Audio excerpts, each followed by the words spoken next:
Bonsoir à tous, 11e conférence de Léman Running.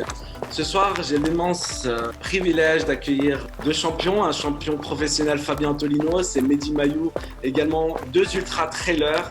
Ils vont nous parler de leur discipline, partager avec nous leurs conseils sur comment se préparer pour affronter des ultra-longues distances. Je vais commencer rapidement par un tour de table, du moins quelques questions à Fabien. Il va échanger avec nous sur sa passion, sur son métier, sur sa vie d'athlète de haut niveau. Première question, je vais te poser assez simplement pour ceux qui ne connaissent pas. Qui es-tu ? Tout d'abord, merci à toutes et à tous d'être présents ici sur cette conférence. Je te remercie aussi, Alessandro, pour l'initiative et le partage que tu mets en place assez régulièrement depuis le confinement. Donc, c'est sympa ces moments d'échange pour que tout le monde progresse et puis pour qu'il y ait un lien social, c'est aussi très important.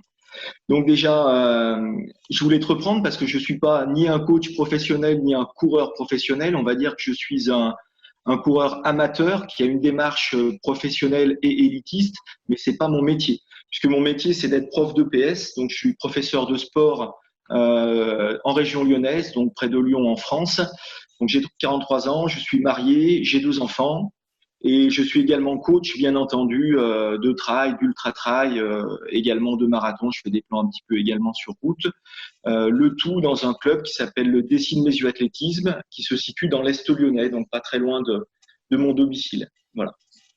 Très bien, merci pour ces premières précisions. Justement, tu vas nous parler de ta discipline et qu'est-ce qui t'a poussé à pratiquer à ce haut niveau haut niveau d'amateur. Ouais, alors ce qui m'a poussé à pratiquer à haut niveau, c'est plutôt une opportunité que j'ai eue. J'ai réussi avec beaucoup de préparation et beaucoup de chance aussi à gagner un de mes premiers grands trails qui était la Saint-Élion en 2008. Donc sur une année de préparation, j'avais déjà fait un marathon à Annecy où j'avais un bon chrono sur marathon. Un copain m'a un peu lancé l'idée de passer sur de la course nature parce que j'ai fait pendant des années énormément de montagnes et j'en fais encore.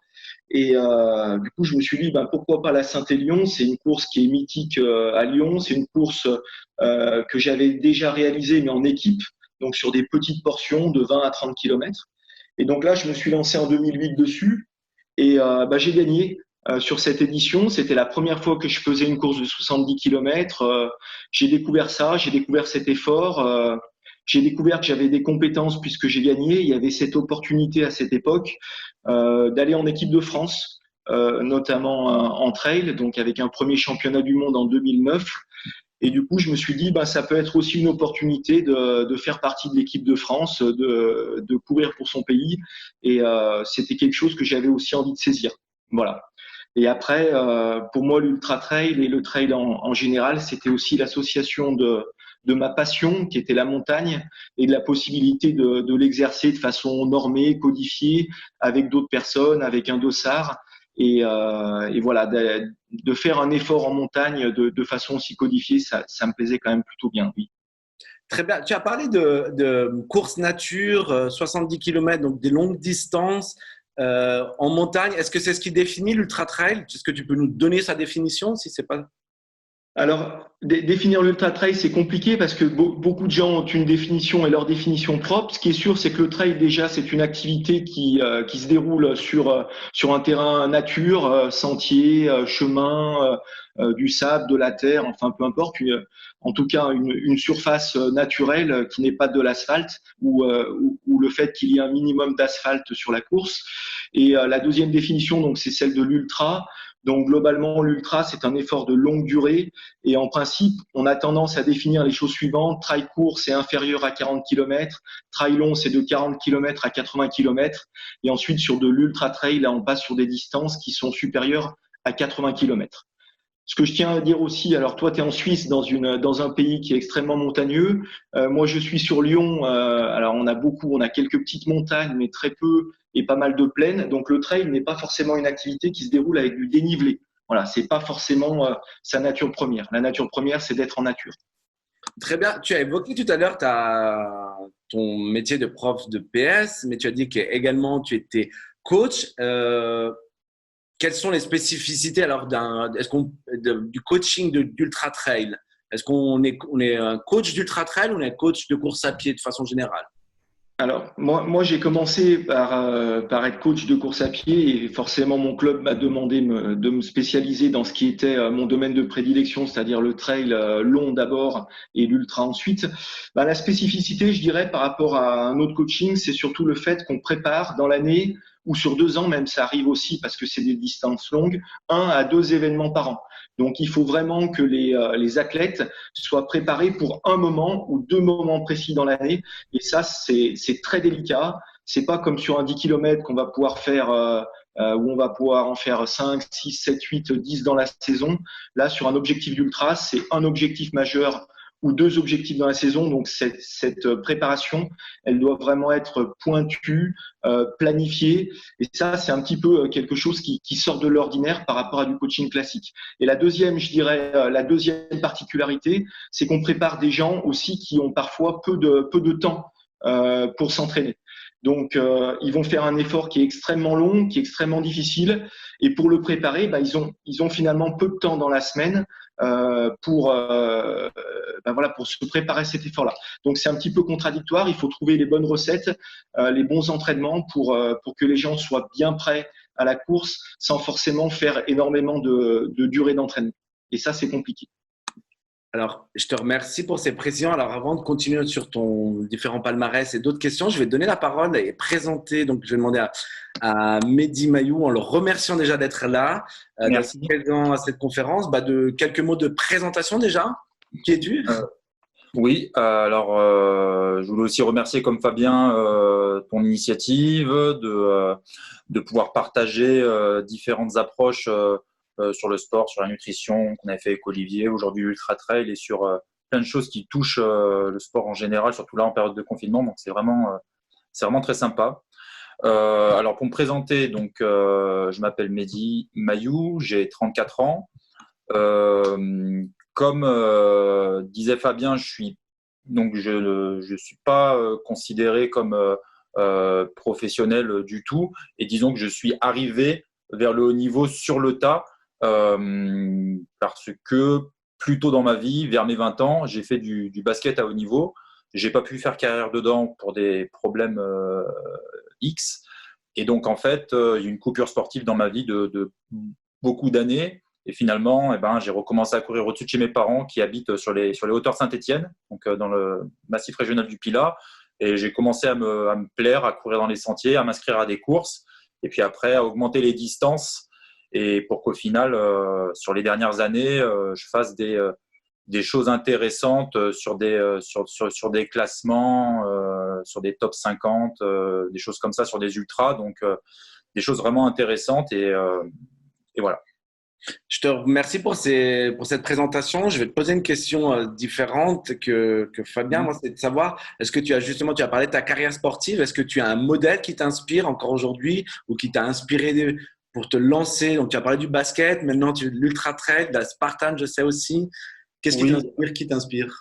Alors, sur les modèles, en fait, j'ai pas vraiment de modèle spécifique. Je me rallie plus du côté des personnes justement qui travaillent dans l'ombre et qui ont justement qui ont développé des forces mentales justement pour pouvoir se dépasser physiquement et mentalement. Donc moi, à l'époque, sur le basket, j'étais beaucoup porté sur ma génération, sur Kobe Bryant, qui est malheureusement décédé d'un accident d'hélicoptère il y a quelques mois. Et voilà, sur le foot, je suis sur Cristiano Ronaldo qui bosse beaucoup à l'entraînement pour être justement très performant, même s'il arrive plutôt vers la quarantaine. Et voilà, et dans d'autres sports, je suis vraiment sur des personnes qui ne montrent pas beaucoup ce qu'ils font, qui travaillent beaucoup dans l'ombre et qui après sont performants le jour de leur compétition respective. Et ça, c'est des exemples pour moi de travail sur la manière, en tout cas, de performer sur les disciplines. Je te remercie. Tu as dit que tu n'avais pas le statut de sportif de haut niveau, mais combien de temps tu consacres à la pratique, à l'entraînement, on va dire? Alors l'entraînement, alors j'ai la chance d'habiter, donc on n'est pas très loin. Donc moi j'habite à la frontière suisse parce que je travaille sur Genève. Donc pareil, mon métier, je suis gérant commercial de restaurant, bar sur le Genevois. Donc je peux pas du tout gagner ma vie des courses. C'est pas le but d'ailleurs. Donc moi j'ai juste le Salève au-dessus de chez moi, donc c'est quand même un magnifique endroit pour que je puisse m'entraîner. Il y a entre 800 et 1000 de D+, pour pouvoir faire travail en montée, en descente. Et puis après, sinon, je me suis mis à faire du vélo, pas mal de vélo justement pour travailler différemment. Et l'année dernière, je suis passé par 2 grosses blessures, donc c'est aussi ça qui m'a amené sur le vélo, pour pouvoir travailler différemment, parce que je pense qu'il y a eu du surentraînement. J'étais à 100-150 km semaine de trail, et je pense qu'à un moment donné, ça a lâché malheureusement. Merci Mehdi. Ce que je vais faire, je vais redonner la parole à Fabien. Justement, là, on était dans le sas de départ, on a commencé un peu à se jauger. Maintenant, on va vraiment rentrer dans le vif du sujet et parler très simplement, tu as évoqué la Saint-Élion tout à l'heure, mais est-ce que tu peux nous en dire plus sur ton parcours sportif? Quels étaient, on peut dire, entre hier, aujourd'hui et demain, donc quel était au niveau de ton parcours sportif sur ces quelques années qui sont passées? Alors, parcours sportif, très rapidement, moi, j'ai pas du tout commencé par la course à pied. Mehdi faisait du basket. Moi, j'ai fait du foot pendant des années dans le club de ma commune. J'ai découvert l'athlétisme pour préparer le concours d'entrée de prof de PS. Donc, complètement par hasard en 1995. Et j'ai adhéré. J'ai fait du 200 mètres, j'ai fait du 100 mètres, j'ai fait du 400 mètres haies, j'ai fait du 800 mètres. Jusqu'à ce qu'on me dise, viens, tu fais beaucoup de montagnes, tu as des qualités d'endurance, viens dépanner l'équipe de cross. Donc comme ça, j'ai fait des crosses, j'ai fait des petites courses, 10 km, etc., mais assez tardivement. Et voilà, j'ai découvert l'ultra-trail à travers enfin pas l'ultra-trail, mais le trail long à travers la Saint-Élion en 2008. Et après, j'ai fait pas mal de trail long jusqu'en 2015, on va dire, de 2008 à 2015. Donc tous les gros trails du calendrier, notamment français. Et ensuite, j'ai eu l'envie, à partir de 2014, de me lancer dans une aventure ultra. Et voilà, j'ai commencé par l'UTMB. Ça s'est assez mal passé d'ailleurs parce que sur mon premier UTMB en 2014, j'abandonne. Je fais une hyponatrémie, donc c'est quelque chose d'assez important. C'est un afflux de liquide dans le corps qui peut entraîner des gros troubles et qui peut même aller jusqu'à la mort. Donc j'ai été obligé de m'arrêter sur l'UTMB alors que j'étais 4e de la course en 2014. Et j'ai aimé cette pratique de l'ultra.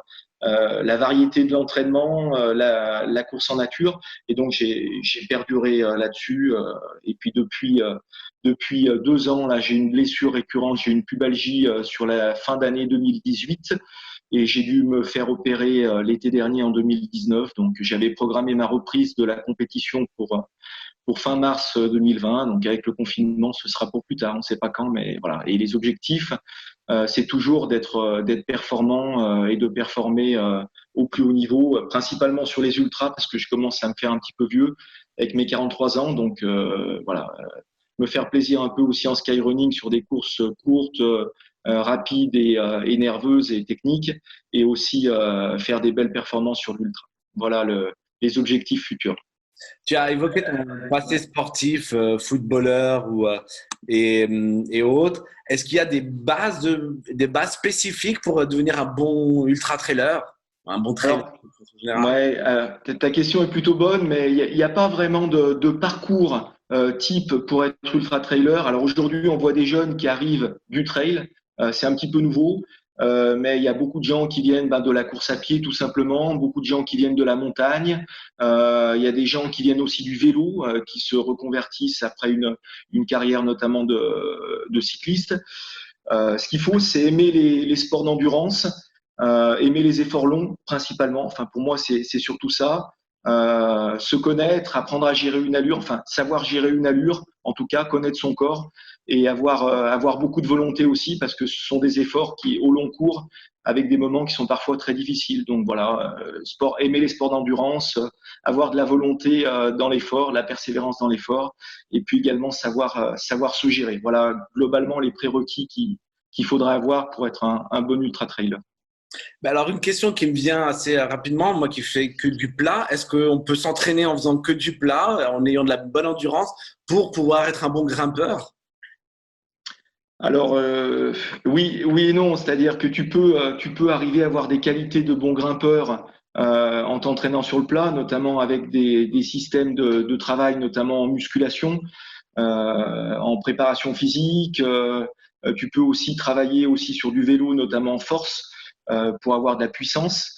Donc ça, pour bosser, pour être bon grimpeur, ça peut être intéressant. Après, on a tous aussi près de chez nous des petites côtes, sans parler de bosses qui font 200, 300 mètres de dénivelé. Mais on a, ce matin, moi, par exemple, j'ai fait une côte qui fait 15 mètres de dénivelé 20 fois à fond. Enfin, voilà, on peut travailler aussi sur des endroits en plaine. C'est possible, mais c'est forcément limitatif pour être performant, notamment en montagne. Et surtout, je dirais, tu me parlais de la montée. Donc, monter, c'est une chose, mais ce qui est le plus traumatisant en trail et en ultra trail, c'est aussi les descentes. Donc, le fait de travailler les descentes, les muscles en excentrique, c'est quelque chose aussi de très, très important. Et ça, il faut vraiment pouvoir le travailler pour se faire plaisir déjà en course et pas complètement finir une course en étant cassé au niveau des fibres musculaires. Très bien. Bah justement, tu parles de montée, descente. Tu as évoqué, on va dire, ta descente à l'UTMB, ta descente de morale peut-être. Est-ce qu'une montée, de beaux souvenirs, on va dire, qu'est-ce qui te reste des beaux souvenirs quel était ton plus beau souvenir lié à la course à pied jusqu'à maintenant? J'ai deux grands souvenirs. Donc ma victoire en 2008 à la Saint-Élion, où franchement je m'attendais pas du tout à gagner, personne m'attendait non plus. C'est la première fois que je courais une telle distance, donc c'était une émotion qui était assez extraordinaire, avec beaucoup d'émotions. Il y avait mon coach historique qui était présent sur le parcours. Je m'attendais pas à le voir en pleine nuit, donc ça c'était assez extraordinaire. Mais vraiment le plus beau souvenir, le plus gros souvenir, c'est un souvenir construit. C'est ma victoire aux Templiers en 2012. Donc les Templiers, pour ceux qui ne connaissent pas, c'est un peu la course référence du trail long. Donc c'est 72 km à Millau avec un parcours qui est complet, des montées exigeantes, des descentes rapides et techniques et des moments où il faut courir vite. Donc c'est un petit peu la course que chaque trailer veut accrocher à son palmarès. Et voilà, j'avais fait 8e en 2010, j'avais fait 4e en 2011 et j'ai réussi à gagner en 2012 et en même temps obtenir les titres de champion de France. C'était la dernière manche du championnat de France. Et voilà, c'était une victoire construite et un énorme souvenir. Voilà. Merci Fabien. Alors, ce que je vais faire, j'ai posé la même question à Mehdi, savoir quel est ton plus beau souvenir lié à l'Ultra Trail. Alors, on va dire, alors c'était pas prévu comme ça, mais comme Fabien, on va dire plus ou moins deux, dans le sens où le premier, ça reste vraiment donc le deuxième, on va dire, ça serait mon entrée dans le monde de l'ultra et j'ai commencé par la grande porte, c'est-à-dire que j'ai commencé directement par le Grand Raid, donc la Diagonale des Fous à La Réunion.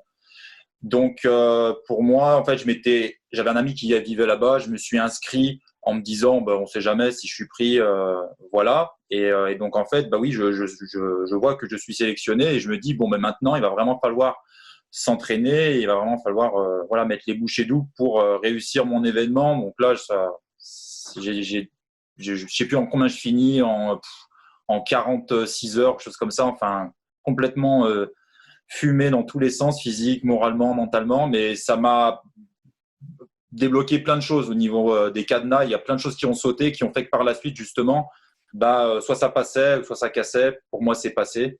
Et voilà. Et après, sinon, donc, le premier souvenir vraiment, c'est quand là, j'ai passé une marche énorme, c'est l'UT4M en 2018, où je finis, même moi, ma surprise, je finis 33 ou 34.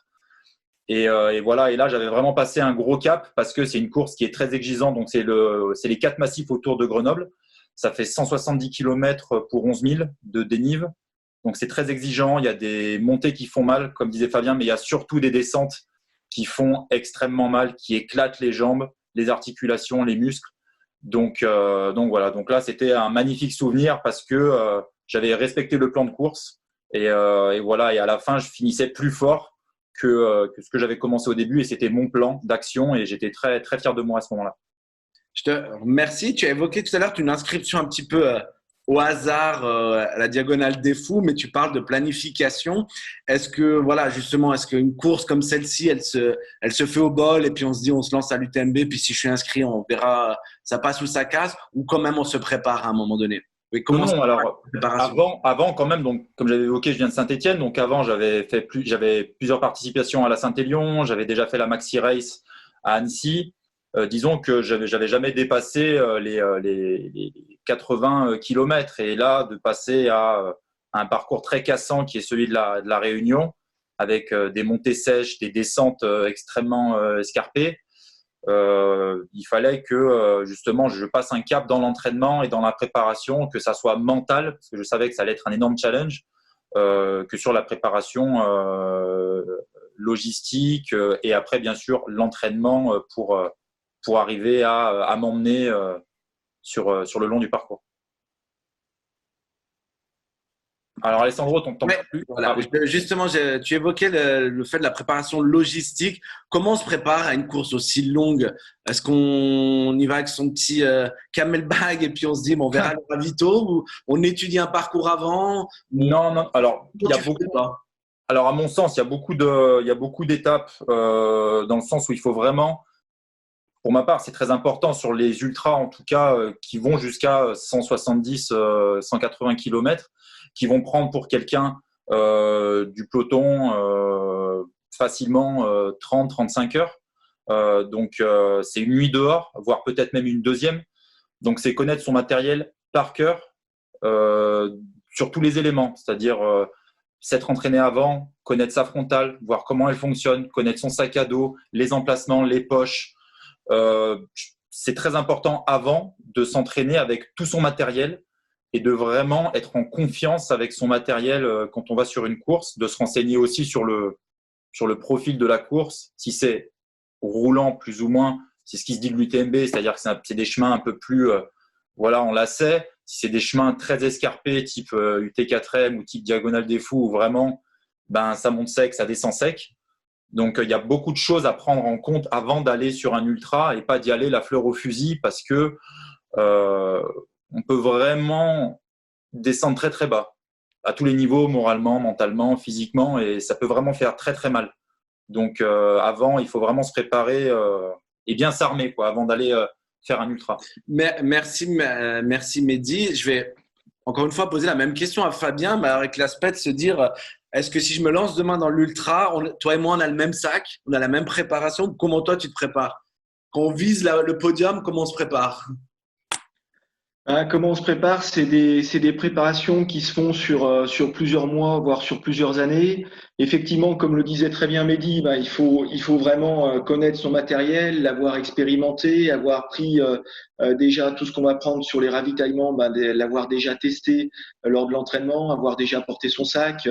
Ne parlons même pas des chaussures qu'il faut effectivement avoir déjà usé un certain temps pour être bien dedans, être sûr d'être bien dedans. Et puis après, il faut vraiment se tenir à un entraînement rigoureux, le plus proche possible de ce qu'on va rencontrer en compétition. Si possible, faire ce qu'on appelle du spécifique.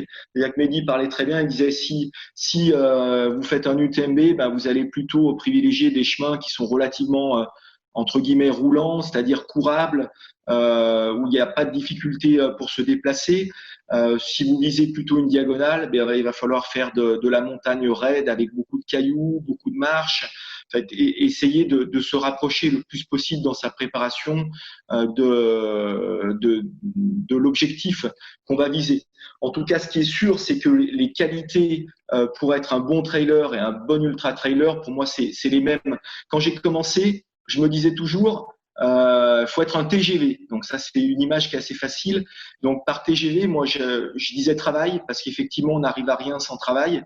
Après, ce qui fait la différence entre on va dire ceux qui sont sur les podiums et ceux qui sont un petit peu plus loin, c'est pas forcément le travail. Après, c'est le talent qui rentre, les qualités qui rentrent en jeu, mais le travail, il est commun à tout le monde. Qu'on termine dans les barrières horaires du TMB ou qu'on termine premier, à un moment donné, il y a une quantité de travail qui doit être faite, qui est très importante.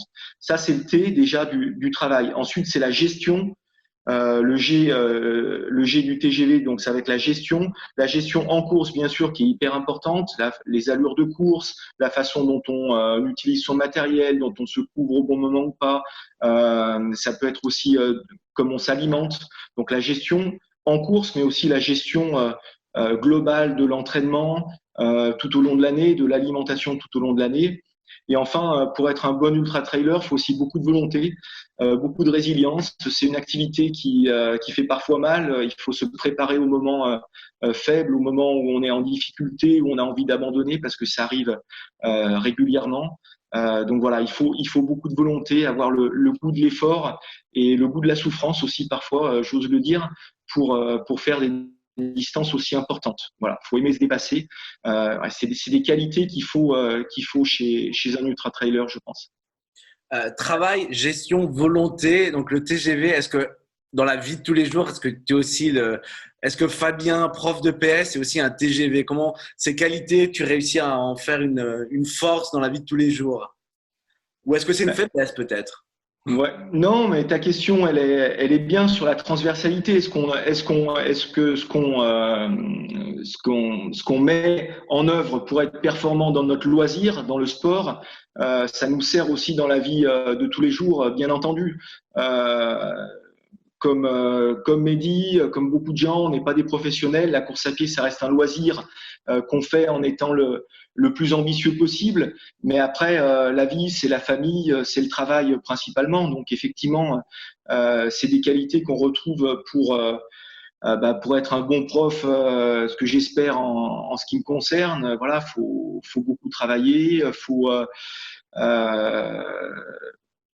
voilà, faut se lever tôt le matin, comme pour aller à l'entraînement. Faut y aller, même si on n'a pas envie. Il y a des jours où on n'a pas envie d'aller au travail, faut quand même y aller parce que c'est important. Voilà, c'est toutes ces choses-là. Bien sûr, c'est transversal. Travail, gestion, volonté, c'est des choses qu'on peut retrouver en sport, bien sûr, mais qu'on retrouve dans la vie au quotidien, bien entendu. Je vais poser ensuite des questions à Mehdi, puis ensuite je laisserai les personnes, les spectateurs, les poser des questions également, te poser des questions. Justement, pour revenir sur la transversalité, ma dernière question pour toi, ça serait de savoir justement, tu as fait des très bons résultats au niveau course. Je sais que tu es également coach. Il semblerait que tu sois un bon coach. Est-ce qu'on est obligatoirement un bon coach quand on est un bon coureur? On le voit dans le monde du football, c'est pas toujours le cas. Quel est ton ressenti là-dessus? Je sais pas trop, effectivement, les bons footballeurs, les grands footballeurs sont pas forcément des grands coachs, mais l'expérience qu'on a acquise sur le terrain à travers notre on va dire notre pratique de haut niveau ou notre pratique tout court sur les différents événements auxquels on a pu participer, forcément, ça va servir. Moi, aujourd'hui, en 2020, je sais énormément plus de choses qu'en 2008, quand j'ai débuté ma première Saint-Élion, où j'avais même pas une montre sur la ligne de départ. Voilà, je savais pas ce qui m'attendait, je savais pas trop au niveau des ravitaillements. J'ai fait un entraînement de marathonien et pas du tout de trailer. J'ai jamais fait une côte pendant l'entraînement. Donc, forcément, notre expérience de coureur et de coureur d'élite, elle peut servir les autres parce qu'on sait ce qui a fonctionné, en tout cas ce qui a fonctionné pour nous, ce qu'on a acquis au fil des années et ce dont on est sûr qui fonctionne pour performer. Après, il n'y a pas de certitude. Ce qui fonctionne pour moi va pas forcément fonctionner pour un de mes athlètes. Mais voilà, pour être un bon coach, il faut. Alors, je prétends pas du tout être un bon coach, mais il faut aimer échanger, partager sa passion. Il faut être à l'écoute des autres avant tout. Et puis essayer de leur apporter son expérience aussi, ses connaissances, ses compétences, parce qu'on en a forcément quand on est coach, mais aussi, comme tu le dis, quand on a été ou quand on est coureur élite, l'expérience du haut niveau et de ce qui fonctionne est aussi très très importante, même sur des gens qui vont pas être sur les podiums. Mais ce qu'il faut savoir, c'est que moi j'aime bien dire que tout le monde est performant à son niveau. On se fixe tous des objectifs. Alors moi, c'est vrai que quand je regarde un plan de course, quand je prévois un ultra, je regarde plutôt les temps du vainqueur de l'an dernier pour prévoir mes ravitaillements, pour prévoir mes allures. Quelqu'un d'autre va plutôt regarder les barrières horaires ou quelqu'un d'autre le milieu du peloton. Mais chacun, l'idée, c'est vraiment de mettre toutes les chances de notre côté, de travailler au mieux pour performer. Performer, c'est pas forcément être premier, c'est être dans les objectifs qu'on s'est fixés. Voilà. Merci Fabien. Je vois qu'il y a déjà quelques questions qui te seront ensuite posées. J'ai une ou deux autres questions à Mehdi.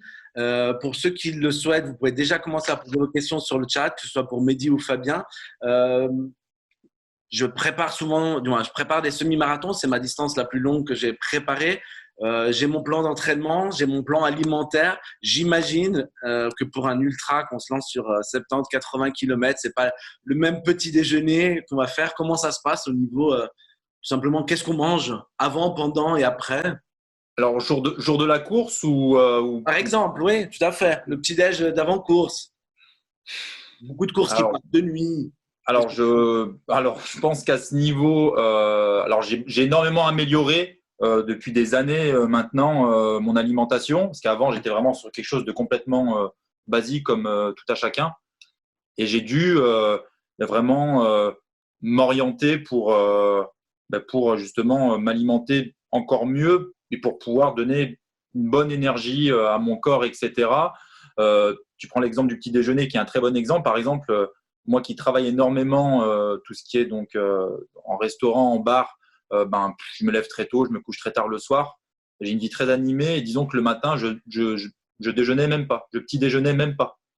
Donc, et j'ai changé ça il y a quelques années et j'ai ressenti une différence incroyable parce que j'allais m'entraîner à des moments le midi ou l'après-midi, j'avais pas d'énergie, rien. Et voilà, donc ça, je l'ai amélioré sur les produits type grand distrib industriel, etc. J'ai complètement arrêté. Donc voilà, je privilégie vraiment fruits, légumes, des produits qui viennent de la terre, des produits simples, sains. Et voilà, tout ce qui est les gâteaux, les choses en général comme ça, complètement terminé. De l'eau, pas de soda. Voilà, j'essaie de revenir à vraiment quelque chose de beaucoup plus simple, basique pour me donner les clés, les éléments pour me sentir mieux en tout cas, et je me sens mieux physiquement. Mais, merci Mehdi. Je vais te poser une dernière question. Ensuite, on laissera les spectateurs poser des questions, du moins les participants. Justement, on parlait de petit déjeuner à l'instant. Tu as commencé à reprendre le petit déjeuner. Est-ce que ça serait ton premier conseil à donner à une personne qui veut se lancer dans l'ultra trail, ou est-ce que tu as d'autres conseils à donner à un débutant sportif déjà de base, mais qui veut se lancer dans un ultra? Quel conseil tu donnerais à ton petit frère qui dit Mehdi, je vais faire comme toi, je vais faire l'ultra? Alors, les conseils que je donnerais, ça serait vraiment donc déjà d'avoir un plan, comme disait Fabien, d'avoir un plan d'entraînement quand même construit par rapport à la distance que l'on veut chercher, parce que faire un UTMB ou faire des choses comme ça, hormis le fait qu'il faut des points, donc c'est-à-dire des courses avant que l'on doit faire pour pouvoir justement accéder à ce genre d'événement, donc c'est-à-dire faire des distances minimales pour être assuré de faire les distances prérequises. Ce serait vraiment de connaître, d'être conscient en tout cas de ses forces et de ses faiblesses pour un débutant, c'est-à-dire de ne pas se mentir à soi-même et de savoir que quand on va commencer à s'entraîner, on va avoir des difficultés dans tel domaine, et de justement tendre à les réduire, à optimiser justement ses faiblesses, pas essayer peut-être d'en faire des forces, mais en tout cas de minimiser cela, et les forces un petit peu plus les travailler, parce que sur les ultras, et vu que c'est très très long, on est sur des courses, comme je disais, pour un débutant, 30, 35, 40 heures. C'est un effort qui est ultra endurant. Il va bien y arriver dans la course à se poser une question essentielle sur comment je m'économise, comment je peux m'amener moi-même jusqu'au bout. Pour ma part, l'ultra, je le considère maintenant comme si j'étais un diesel, un super diesel, quoi. Et je sais que j'avais tendance justement, moi, au début, parce qu'on est un peu grisé par l'événement, tout le monde part comme des balles, etc. Je partais comme comme une essence, un super samplon, comme une Ferrari. Je partais à taquet. Et vu que tout le monde court à des 14-15 km/h sur le devant du peloton, on se dit qu'on peut suivre cela, mais le problème, c'est que 8-10 heures après, on va le payer sûrement très cher, alors qu'en suivant un plan de course établi, en partant peut-être plus doucement et voilà, en mettant en route son moteur au fur et à mesure, on peut se donner les clés pour terminer son événement, parce que le but premier quand même de l'ultra, je pense, à mon sens, c'est de vraiment terminer l'événement et de prendre du plaisir d'aller d'un point A à un point B. Après, si on performe, bien sûr que ça rajoute du bonus au plaisir, mais Mais voilà, parce que la déception, je pense elle est beaucoup plus immense que le fait de juste arriver au bout et voilà. Mais merci Mehdi. Ce que je vais faire, c'est je vais je vais continuer avec Fabien, savoir justement, Mehdi évoquait les points. Avant justement de te poser la question de savoir comment on peut se préparer, par exemple, typiquement pour une course comme l'UTMB, savoir comment gérer son entraînement, combien de kilomètres minimum on doit pouvoir réussir à faire à l'entraînement par semaine. Est-ce que tu peux nous faire un bref speech sur qu'est-ce que sont les points ITRA, comment on s'inscrit à une course comme l'UTMB et combien de kilomètres il faut au moins faire par semaine d'entraînement? Alors très rapidement, donc l'UTMB a mis en place des points ITRA. Donc l'ITRA, c'est une fédération internationale qui gère un certain nombre de courses auxquelles les courses adhèrent d'ailleurs pour avoir ce qu'on appelle un label. Et chaque course, en fonction de sa distance, de son dénivelé, va rapporter plus ou moins de points. On va pas rentrer dans les détails, mais globalement, pour participer, en tout cas pour candidater à une épreuve UTMB ou même à l'UTMB, ben, il faut avoir un certain nombre de points. L'UTMB, c'est par exemple en 2 courses. Donc, pour candidater à l'UTMB, vous êtes obligé d'avoir fait 2 courses d'ultra avant de pouvoir candidater. Pour vous donner un exemple, moi, avant de faire mon premier UTMB que je souhaitais faire en 2014, je n'avais pas les points ITRA parce que j'avais pas encore fait d'ultra. Donc, j'étais obligé d'aller en 2013, en fin de saison, faire l'ultra des Templiers. Donc, j'avais gagné la grande course des Templiers en 2012 et en 2013, je suis allé faire on va dire l'ultra des Templiers pour justement avoir ces fameux points. Parce que là, pour le coup, personne ne déroge, qu'on soit dans l'élite ou pas. On ne peut pas déroger aux points pour participer à l'UTMB ou à une des courses UTMB.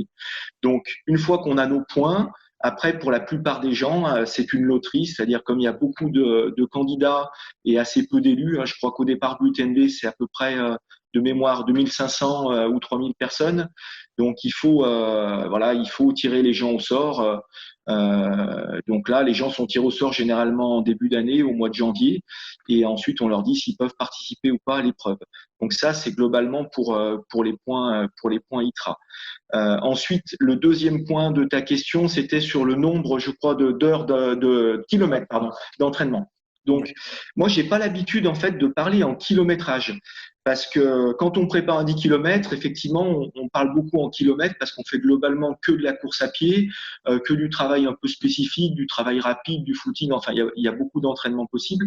Mais quand on fait de l'ultra, on a ce qu'on appelle un entraînement croisé, c'est-à-dire qu'on va pas faire que de la course à pied, tout simplement pour ménager la personne, parce que la course à pied en ultra et en montagne est assez traumatisante pour les articulations.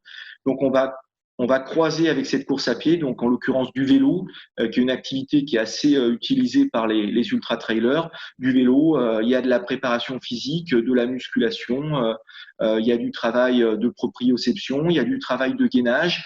Il y a un ensemble de travail qui fait que la préparation est optimale. Et donc, moi, j'ai plutôt l'habitude de parler en heures d'entraînement. Donc, moi, quand je quantifie mes semaines d'entraînement, je dis, j'ai fait, par exemple, cette semaine-là, 15 heures d'entraînement, j'ai fait 20 heures d'entraînement, j'ai fait 10 heures d'entraînement. Mais finalement, pas en kilomètres.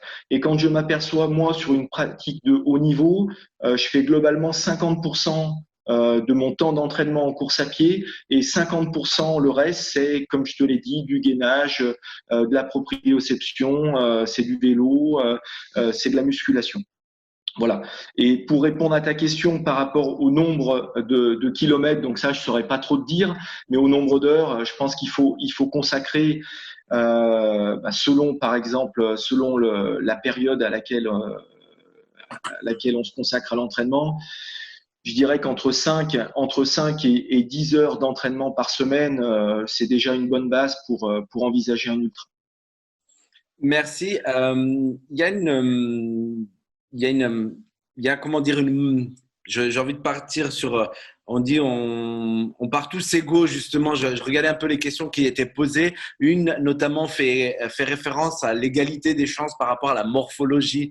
Est-ce qu'il y a des profils qui sont un peu plus typés ultra? Certains évoquent un sport pour les personnes les plus âgées. Qu'est-ce que tu en penses? J'en pense que le talent n'attend pas le nombre des années. Quand on voit Kylian Jornet qui a gagné l'UTMB tout jeune, il avait à peine 20 ans quand il a gagné son premier UTMB. On avait tendance à dire avant que l'ultra trail était réservé aux plus anciens parce que voilà, ils commençaient à être en fin de course, ils n'avaient plus de vitesse et donc ils se lançaient dans des activités qui sont plus variées où la gestion ou l'expérience est quand même aussi primordial pour performer. Mais un jeune bien guidé, avec beaucoup de talent et qui a, on va dire, une planification intéressante et un entraînement au top peut tout à fait performer aujourd'hui en ultra. Et au niveau morphologique, ben il y a un peu de tout, hein. On a des grands, François Dehen qui est un des meilleurs trailers au monde est plutôt grand et du coup assez lourd finalement et ça n'empêche pas d'être très bon en montée, très bon en descente. Ce qu'il faut, c'est avoir un bon rapport poids-puissance, être suffisamment musclé, avoir un haut du corps, notamment un gainage du haut du corps, parce qu'on est sans cesse ballotté de droite à gauche sur des sentiers. Donc un gainage et un haut du corps aussi assez solide. C'est pour ça qu'on voit aussi pas mal d'ultra-trailers qui sont assez charpentés. Moi-même, voilà, je suis pas kényan avec des tout petits bras, rien à voir avec les cyclistes non plus, parce qu'on utilise aussi nous-mêmes nos bras quand on utilise des bâtons sur les ultras pour soulager le bas. Donc voilà, il n'y a pas de morphologie type.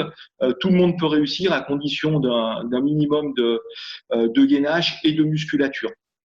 Merci. Je vais poser une question justement à Mehdi sur l'aspect technique des bâtons et tu n'hésiteras pas à revenir si tu as des précisions également là-dessus. Comment tu te prépares toi? Est-ce que tu utilises des bâtons? À quoi ça sert? Quand est-ce que tu les utilises? Comment ouais, voilà, comment tu les utilises? Alors, il y a deux écoles et mon profil, justement, pour venir à ce que disait Fabien, morphologique, ferait que, justement, je devrais basculer sur les bâtons à côté. Donc, bon, ça, c'est pas le sujet de la conversation, mais je fais des OCR, donc c'est-à-dire des parcours d'obstacles en distance ultra. Donc, ce qui fait que je garde une partie du corps qui est quand même musclée, très musclée, donc lourde. Je fais 88 kg, 90 kg, donc on n'est pas du tout sur des profils typiques de personnes qui font de l'ultra. Donc les bâtons, pour revenir dessus, normalement, ça devrait m'aider à plus me tracter sur les montées et à m'économiser. Problème étant qu'il y a par exemple certaines courses qui n'acceptent pas les bâtons, dont justement le Grand Raid à La Réunion, qui interdit les bâtons. Donc, c'est-à-dire que tous les concurrents sont interdits de bâtons. Donc, j'ai commencé par cette course-là et au final, j'ai prévu de la refaire. Et les bâtons, c'est quelque chose que je n'utilise pas et que je pense que je n'utiliserai jamais parce que c'est aussi une certaine vision de l'ultra-trail à mon sens où je ne me vois pas avec des bâtons. J'ai déjà essayé, hein, je ne me vois pas avec les bâtons dans les sentiers, etc. Je me vois plus justement les mains à l'air libre, etc. pour une question de sensation. Mais c'est que mon point de vue. Merci Mehdi. Pour continuer sur l'aspect, on va dire, des inégalités, on l'a vu, la morphologie, comment on peut s'adapter, la technique et la logistique doivent être plus ou moins équivalentes. Il y a une autre inégalité qui semble toucher un peu tout le monde, c'est son lieu de résidence. Donc on est plus ou moins proche des montagnes, qui peut être un atout pour la préparation, notamment des ultras avec du fort dénivelé. Deux questions en une, c'est quels seront les conseils pour les personnes qui n'ont pas du tout de montagne près de chez eux? Quelle serait la séance clé qui pourrait compenser une petite sortie en D+? Je vois qu'on a des Normands, on a plusieurs personnes qui n'ont pas du tout de montagne près de chez eux, qui nous posent cette question, c'est de savoir au final comment pallier à ça. Ça a été évoqué tout à l'heure, mais surtout, quelle serait et c'est une autre question qui est posée, la séance en or pour un ultra trailer sur une séance par semaine. Voilà. Je sais pas si c'est clair. Alors, oui, non, t'es très clair. Déjà, je voulais juste faire une petite parenthèse, revenir sur les bâtons et dire que voilà, ça sert à rien d'utiliser des bâtons si on sait pas s'en servir. S'ils vous gênent, si vous savez pas où les mettre, si vous n'arrivez pas à pousser dessus, effectivement, ça n'a aucun intérêt. L'intérêt du bâton, c'est qu'à un moment donné, on commence à attraper des crampes aux adducteurs, aux quadriceps, aux mollets et qu'on commence à être très fatigué. Et c'est une possibilité d'utiliser aussi le haut du corps qui est sollicité bien sûr en course à pied, c'est pas du vélo non plus, mais utiliser ce haut du corps qui est moins sollicité pour pouvoir pousser et soulager un peu le bas du corps. Mais à condition, bien sûr, encore une fois, de savoir s'en servir, de s'être entraîné avec. Il faut pas que ce soit une gêne, un truc voilà qui soit un artifice sans que ça nous soit utile. Ce qu'il faut savoir aussi, c'est que quand on utilise les bâtons, on sollicite à l'image des biathlètes le bas du corps et le haut du corps. Donc on a un cœur qui monte aussi un petit peu plus haut que quand on n'a pas les bâtons. Donc c'est aussi, ça fait partie des inconvénients de l'utilisation des bâtons, c'est que comme on va solliciter plus de muscles, et ben on va forcément au niveau du cœur taper un petit peu plus haut. Voilà. Juste pour terminer pour rajouter un petit truc sur les bâtons. Moi personnellement, j'aime en ultra utiliser des bâtons parce que je trouve que ça soulage beaucoup sur les montées où on est même les coureurs élites, on est beaucoup en marche et en marche rapide dans les montées raides. Donc les bâtons soulagent. Et par contre, j'ai gagné des tas de courses absolument sans bâton, donc voilà, on peut utiliser parfois et parfois pas, mais en tout cas, il faut savoir s'en servir. Ensuite, donc la résidence. Donc, est-ce qu'on peut être performant sur des trails de montagne en habitant en plaine? J'ai rapidement évoqué le sujet tout à l'heure. Pour moi, il n'y a rien qui remplace le travail spécifique. Si je prépare une diagonale des fous, le Grand Raid de la Réunion, et ben je vais travailler sur de la côte raide, je vais travailler sur du caillou, je vais travailler sur des marches d'escalier. C'est hyper important de se rapprocher le plus possible de l'effort qu'on vise en course. Maintenant, si vous n'avez vraiment pas le choix et que vous habitez en plaine, ben encore une fois, il y a le travail du vélo en force. Notamment sur le grand plateau, sur ce qu'on appelle la plaque, voilà, travailler plutôt en force sur le vélo, en se mettant en danseuse à des moments aussi quand il y a une petite côte, c'est ce qui se rapproche le plus de la course à pied quand on est notamment en vélo de route. Il y a aussi la possibilité de la musculation. Moi-même actuellement je suis confiné, donc j'ai le droit à 1 kilomètre autour de chez moi, et 1 kilomètre autour de chez moi, à part une bosse de 15 mètres de dénivelé, j'ai absolument rien d'autre. Donc j'ai commencé depuis le mois de mars de la musculation, donc musculation en endurance de force, en hypertrophie, musculation en force aussi. Donc là, rapprochez-vous d'un coach, rapprochez-vous de quelqu'un de compétent pour faire cette musculation-là, qui est importante. Et après, en séance clé, je dirais, pour travailler sur de la bosse et notamment sur de la descente, travailler sur des petits parcours en pliométrie. Donc la pliométrie, c'est le fait de faire des rebonds. Ça peut être traumatisant, notamment pour les articulations, les tendons d'Achille, tendons rotuliens, donc la cheville, le genou. Mais le travail en pliométrie, c'est le travail qui va le plus se rapprocher de nos efforts, on va dire, de montagne. Donc, pour ceux que ça intéresse, sur mon Facebook, là, j'ai partagé depuis déjà quelques semaines un certain nombre de conseils ou de petits plans d'entraînement. J'ai un parcours d'endurance de force, j'ai un parcours cardio aussi, et puis j'ai un parcours de pliométrie qui peut peut-être vous intéresser. C'est aussi une façon de travailler quand on est en pleine. Donc moi, en ce moment, je suis en plein travail pliométrie, musculation force, voilà, globalement pour compenser. Et sur les petites bosses, comme je l'ai dit aussi tout à l'heure, sur des petites côtes, faire du travail spécifique de descente, c'est important, monter tranquillement au train et descendre le plus rapidement possible. C'est un effet de travail excentrique sur les muscles, et ça permet de faire ce qu'on appelle casser de la fibre, des choses qu'on retrouve après sur une course d'ultra et notamment dans les descentes. Donc voilà, il y a tout ce panel de travail qui est possible pour les coureurs en plaine.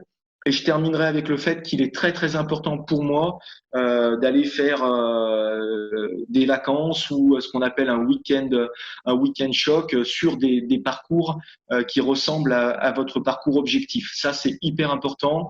Et moi, depuis 2008, je m'attache autant que possible d'aller m'entraîner sur les lieux de la compétition objectif que je vais avoir.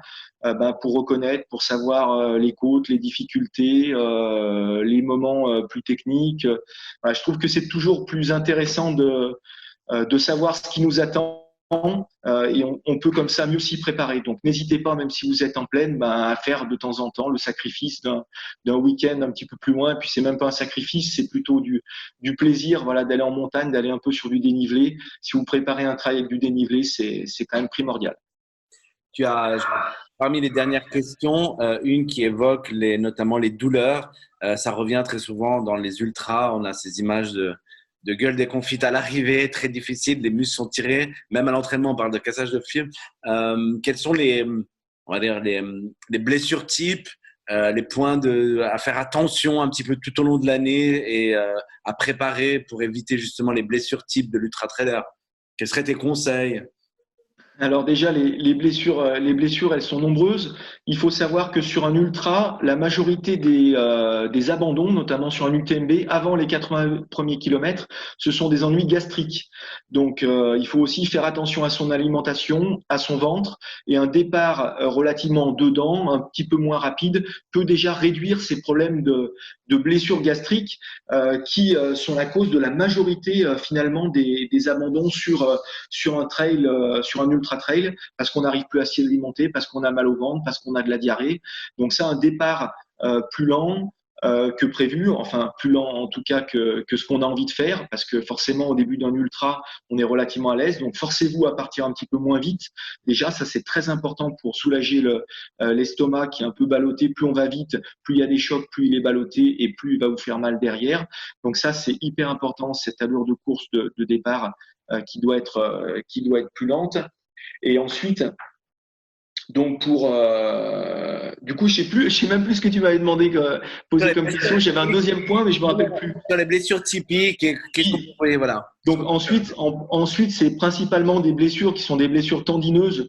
Donc on est sur des tendons rotuliens qui sont enflammés. On est sur des tendons d'Achille aussi qui sont douloureux. On a aussi donc dans les blessures musculaires aussi qui sont récurrentes chez le coureur d'ultra, comme chez les autres coureurs, c'est le fameux essuie-glace, donc sur le côté extérieur du genou, le TFL, donc qui frotte contre l'os et qui crée une inflammation qui est hyper douloureuse, notamment dans les descentes et plus particulièrement dans les descentes ou dans les gestes répétitifs.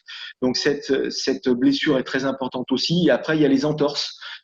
Qui sont aussi un facteur d'abandon relativement important sur les courses, parce qu'on est toujours un petit peu avec un sol qui est bancal, des pierres, du dénivelé, et c'est pas toujours évident d'avoir des appuis solides. Donc pour lutter contre ces blessures, donc pour les blessures à l'estomac, forcément, ce sera une bonne alimentation, une alimentation saine, une alimentation régulière en petite quantité, ne pas boire trop froid non plus, ce qui fait mal à l'estomac. Donc buvez toujours des boissons un petit peu tièdes, ou du moins à température ambiante, et jamais des trucs très très froids. On a l'impression qu'on est désaltéré avec du très froid, mais en fait c'est un choc aussi pour l'organisme. Donc attention à ça. Donc ça c'est pour les blessures plutôt d'ordre gastrique. Ensuite pour les entorses et pour ces problèmes-là, je dirais de faire une proprioception. Donc la proprioception, c'est le fait de travailler par exemple sur une jambe, sur des petits coussins un petit peu mous, sur ce qu'on appelle un bosu. Donc un bosu, c'est une demi-sphère sur laquelle on va venir se placer, créer du déséquilibre sur une jambe et renforcer tous les petits muscles qu'il y a au niveau de la cheville et qui vont vous permettre de maintenir votre cheville. Moi, au foot, j'ai eu un arrachement de 2 ligaments de la cheville. Ma cheville, elle est plus tenue que par un ligament. Donc, j'ai ma cheville gauche sur laquelle j'ai régulièrement des entorses. Mais en fait, le fait de faire beaucoup de proprioception, beaucoup de travail de cheville renforce tous les muscles autour. Et du coup, ça m'évite d'avoir des entorses et de pouvoir courir sans douleur. Donc ça, cette proprioception est très importante. Et ensuite, au niveau tendineux, donc pour éviter toutes les blessures tendineuses, c'est bien sûr de bien boire, de boire régulièrement, de l'eau, de bien s'hydrater. Ça, c'est hyper important. Et puis après, ces blessures, elles s'évitent aussi en gérant son entraînement correctement. On voit trop de gens qui arrivent sur les ultras en étant surentraînés, en étant trop entraînés, déjà fatigués ou déjà blessés, parce qu'ils en ont trop fait.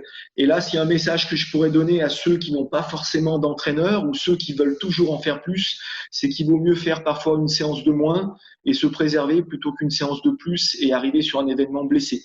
Voilà. Donc, dans le doute, abstiens-toi, c'est-à-dire que si vraiment vous sentez la fatigue, c'est important, c'est important de diminuer un peu la charge d'entraînement. Sachez en tout cas que c'est vous qui êtes à l'écoute de votre corps.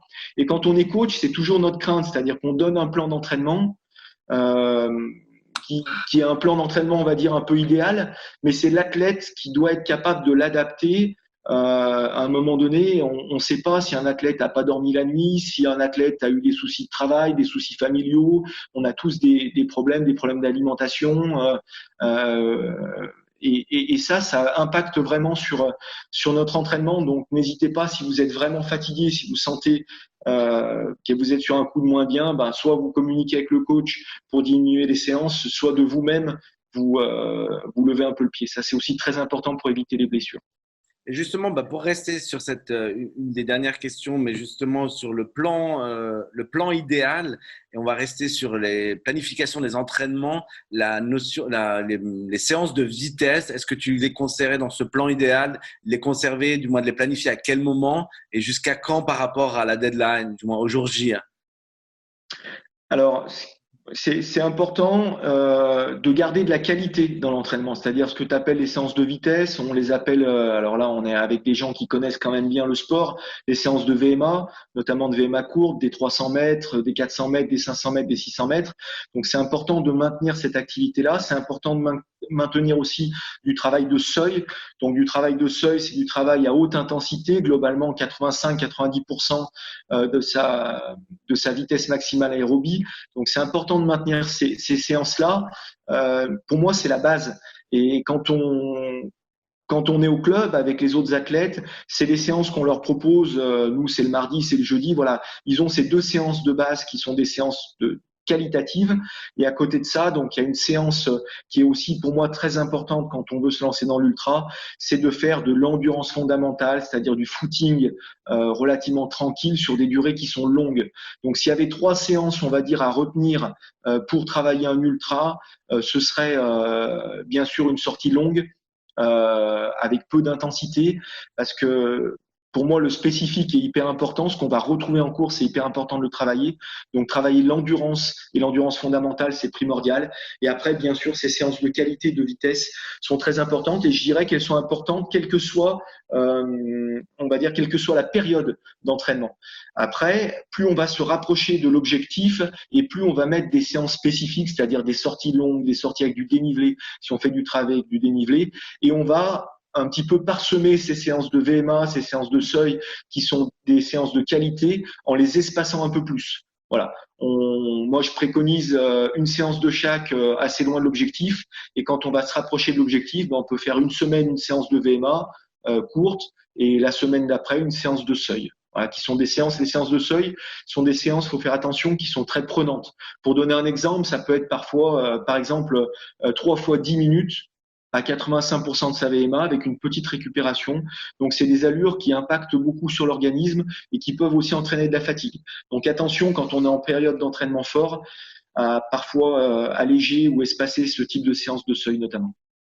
Merci Fabien. Je vais poser une dernière question à Mehdi. Je reviendrai pour ta dernière question ensuite. Justement, période de confinement oblige, on vient d'apprendre dans la région Sierre-Zinal qui est décalée. Quel est ton prochain projet sportif? Qu'est-ce que tu envisages pour cette année, Mehdi? Alors, préparé en tout cas. Alors, comme je disais, j'ai eu 2 graves blessures en 2019.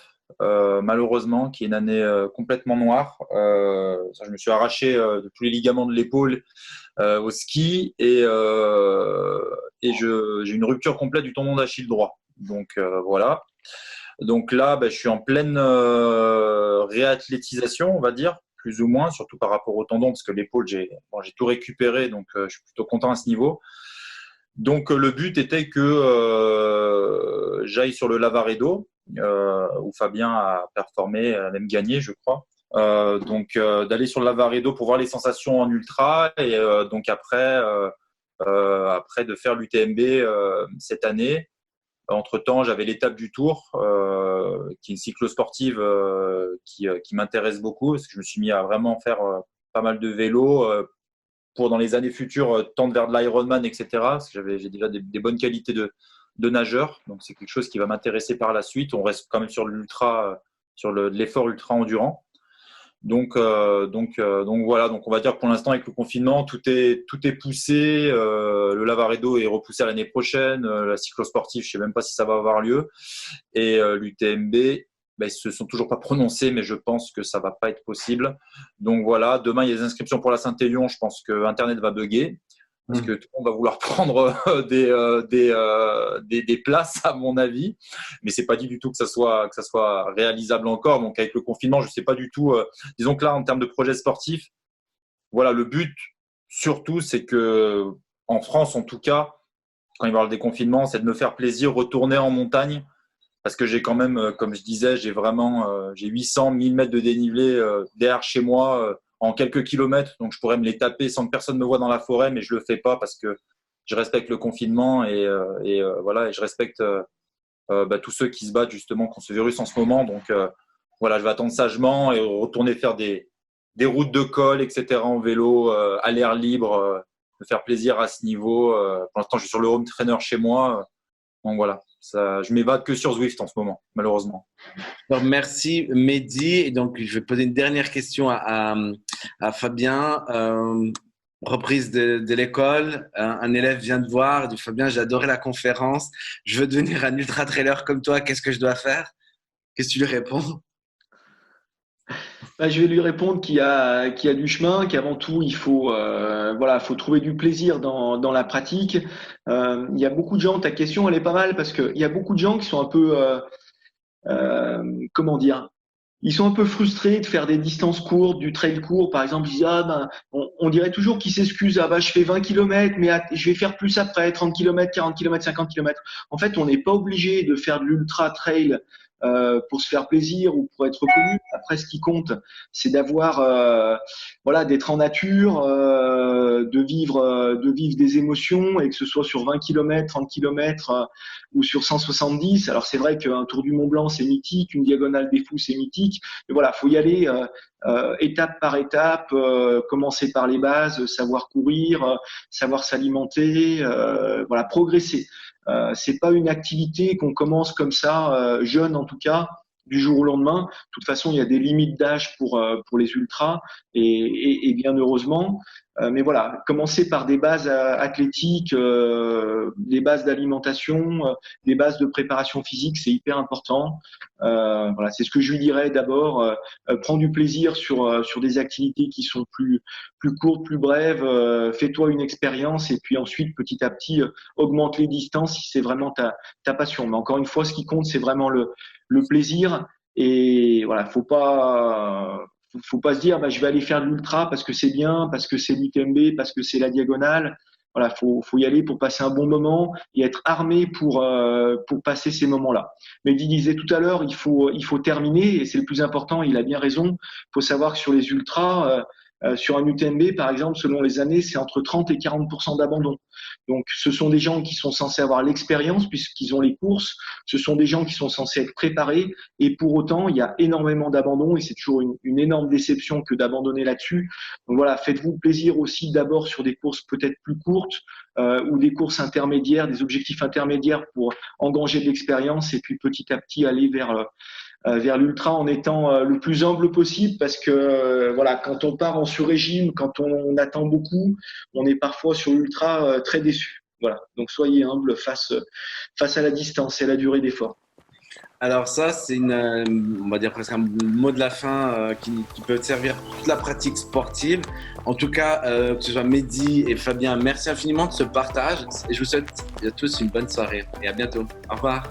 Salut. Au revoir, salut. Ciao.